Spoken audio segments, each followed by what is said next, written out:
Le désir, Allah inspire, tout bien vient de lui. Ce désir donc de passer de la théorie à la pratique et surtout d'aller à l'essentiel, qui nous a dicté donc ce choix-là. Et puis, comme tu l'as si bien dit, qui dit masjid parle de sujoud. Et donc, ce n'est pas, il n'y a pas de hasard. Et Allah a donc préféré les endroits où on se prosterne devant lui. Rappelons-nous, juste avant une digression avant de répondre à ta question, rappelons-nous que c'est ce qui a honoré Adam alayhi salam. Et c'est ce qui a fait que Satan a mérité l'enfer. Et combien de fois dans le Coran, Allah demande un signe de soumission aux anges de se prosterner, qu'ils le font, qu'ils l'ont fait, et qu'ils le font, comme le disent certaines sources, des anges ont été créés depuis qu'ils ont été créés jusqu'au jour du jugement dernier. Ils vont demander ensuite pardon à Allah de n'avoir pas été assez reconnaissant. Donc le soujoud, c'est vraiment la symbolique. Et Allah donc a bien voulu honorer ces lieux et les a appelés comme ça, puisque c'est lui qui l'appelle comme ça dans le Coran. Et ensuite, donc, pour dire que le soujoud n'est pas, et la prière, en général, c'est pas quelque chose qui date de l'islam. Je pense aussi c'est important, dans la mesure où, au moins depuis Ibrahim, alayhi salatu salam, au moins des traces dans la sourate Ibrahim en particulier, où Allah subhanahu wa ta'ala fait dire à Ibrahim, et il dit la vérité, qu'il demande à Allah qu'il fasse partie des gens qui font la prière, ainsi que sa génération, Rabbana wa taqabbal du'a. Et il décrit Isa alayhi salatu salam, dès le berceau, en train de dire que Allah lui a ordonné.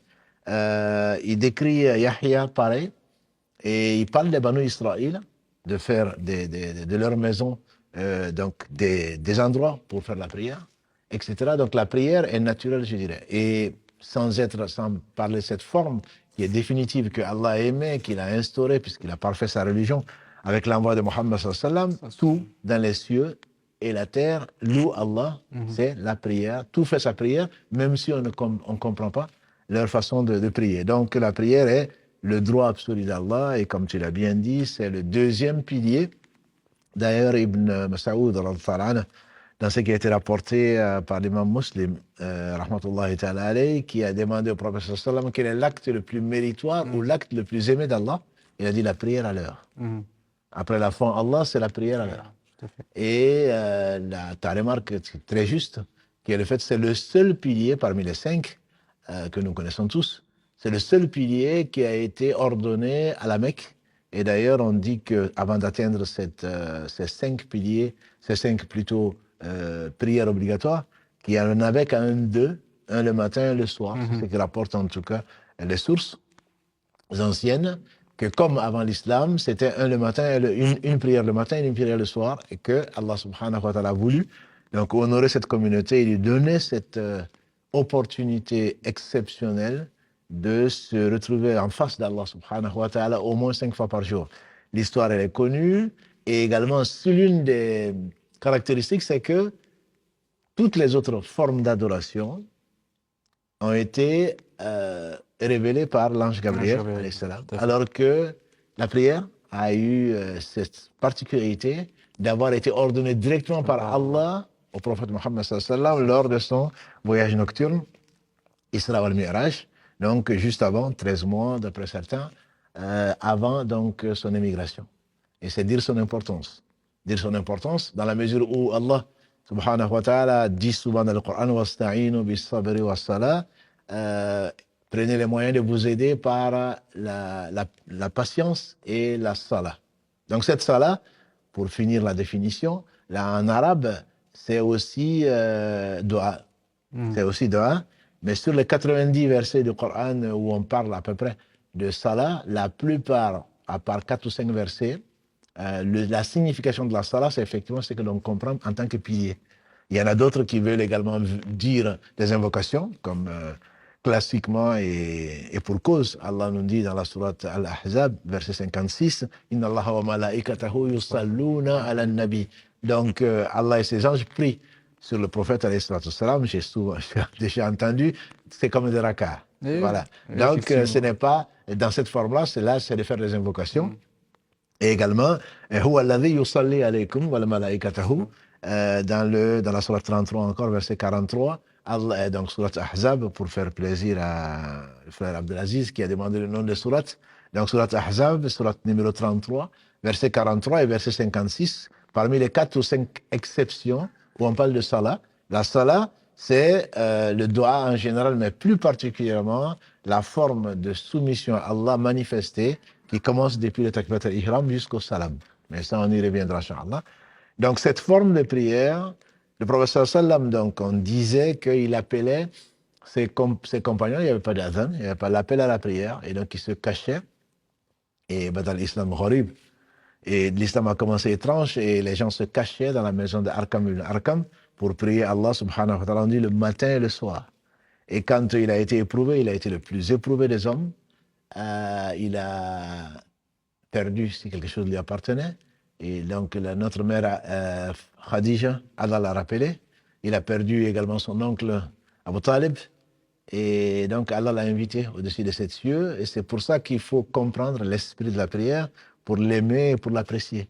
Puisque, en cas de difficulté et le recours reste toujours à Allah, Allah l'a invité, c'est une invitation, au-dessus de ces cieux pour lui ordonner. Donc, la prière, on ne va pas reprendre l'histoire de Isra wal Mi'raj, mais juste pour dire que quand ils sont arrivés au 7e ciel, ils ont rencontré Ibrahim alayhi salam, son aïeul, et l'ange Gabriel lui a dit, toi, vas-y, tu as été invité, moi, personne, celui qui dépasse cet endroit, va avoir ses ailes brûlées. Et lui, il a rencontré son Seigneur, et rien ne lui ressemble, subhanahu wa ta'ala, et qui lui a donné en retour, il a fait voir le paradis, l'enfer, il a donné en retour, en cadeau, 50 prières par jour. Et donc, 50 prières par jour, et je dirais, c'est celui qui sait ce que c'est que connaît la prière, apprécie vraiment le cadeau de la part d'Allah subhanahu wa ta'ala. Et en descendant, et Allah est miséricordieux, au 6e ciel, au retour, il a rencontré, comme à l'aller d'ailleurs, il a rencontré Moussa, alayhi salatu salam, qui lui dit, il y a mon frère Mohammed, il y a Mohammed, qu'est-ce qu'Allah t'a donné comme cadeau? Si Allah avait voulu, il n'aurait pas su. Mais Allah lui a fait connaître qu'il a donné un cadeau, et donc Moussa a demandé, comme il rentrait en compétition avec lui, puisqu'il dit, voilà un jeune qui est venu après moi, à l'aller, et qui aura plus d'adeptes que moi. Donc, qu'est-ce qu'il t'a donné en cadeau, que moi je n'ai pas eu? Et donc, le prophète lui a dit, il m'a donné 50 prières en cadeau. Alors, il a donné un conseil. Il a donné un conseil au prophète, alayhi salatu salam. Il a dit, remonte et va demander au Seigneur des réductions. Parce que moi, comme j'ai laissé les fils d'Israël, et pourtant j'ai bien insisté, ils ne pourront pas supporter 50 prières par jour. Et qu'Allah bénisse Moïse, alayhi salatu salam, les 5 prières déjà, on a du mal à les supporter, 50 prières par jour. Et donc il est remonté, demandé à Allah qui lui a dit, dans une version, il a réduit de 10, dans une autre version c'est de 5, 45, il est redescendu 9 fois, si on parle de cette version-là, il a fait 9 allers-retours pour que Allah passe de 50 prières aux 5 prières. Donc c'est vraiment quelque chose, c'est un cadeau qui est énorme de la part d'Allah, qu'il a donné au prophète sallam, qu'il n'avait pas donné aux autres. Par la prière, on a dit que ça date de tous les prophètes, mais 50 prières, 50 fois l'occasion de rencontrer notre Seigneur sans intermédiaire. Donc qu'on soit en face de notre Seigneur, et le prophète sallam n'a-t-il pas dit, et on en avait peut-être parlé, quand vous priez, ne crachez pas devant vous, vous avez Allah en face. Voilà. Ne crachez pas à droite, vous avez un ange. Si vous devez vraiment cracher, je ne parle pas bien sûr de la moquette, quand il n'y a pas de moquette, si vous devez vraiment cracher, alors crachez sous vos pieds ou à gauche. Et donc, on est en face d'Allah, Allah subhanahu wa ta'ala invite son serviteur, et c'est peut-être ce qui a motivé ce que tu as dit, quand le prophète sallam a dit, on m'a fait aimer 3 choses de votre vie, de ce bas monde, parce que ce bas monde ne représente pas grand-chose. Il a dit ce bas monde, s'il pesait aux yeux d'Allah subhanahu wa ta'ala béni, s'il pesait le poids de l'aile d'un moustique, il n'en aurait pas fait profiter un non-croyant un seul instant. Donc le bas monde ne représentait pas grand-chose, et surtout à ses yeux, aux yeux du prophète sallallahu alayhi wa sallam. Mais il dit, on m'a fait aimer 3 choses, mais la prunelle de mes yeux, celle à laquelle je tiens le plus, c'est la prière. Et comme on le sait, le prophète alayhi salam, la prière, chaque fois il avait un souci, je ne parle même pas de ces prières, comme le disait notre mère Aïcha, ne me dis pas combien c'était long, combien c'était beau. Il passait la nuit à prier jusqu'à ce que ses pieds étaient enflés. Ça, c'est l'amour d'Allah subhanahu wa ta'ala. Quand on quitte la prière, Quand on sait ce que c'est que la prière, quand on a goûté à la saveur de la prière, on regrette d'avoir terminé.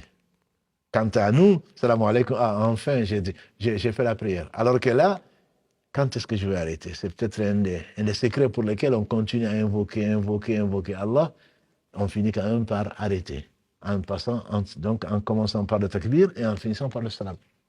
Donc voilà, très brièvement, et on aurait pu rester certainement plus longtemps dessus, l'histoire, ou l'historique plutôt, donc de la prière, les 5 prières en tout cas, même si elle avait été imposée sous d'autres formes qui contiennent néanmoins le recours, la génuflexion et le soujoud, puisqu'Allah parle parlant de Mariam par exemple, donc du recours et du soujoud, et donc ça existait.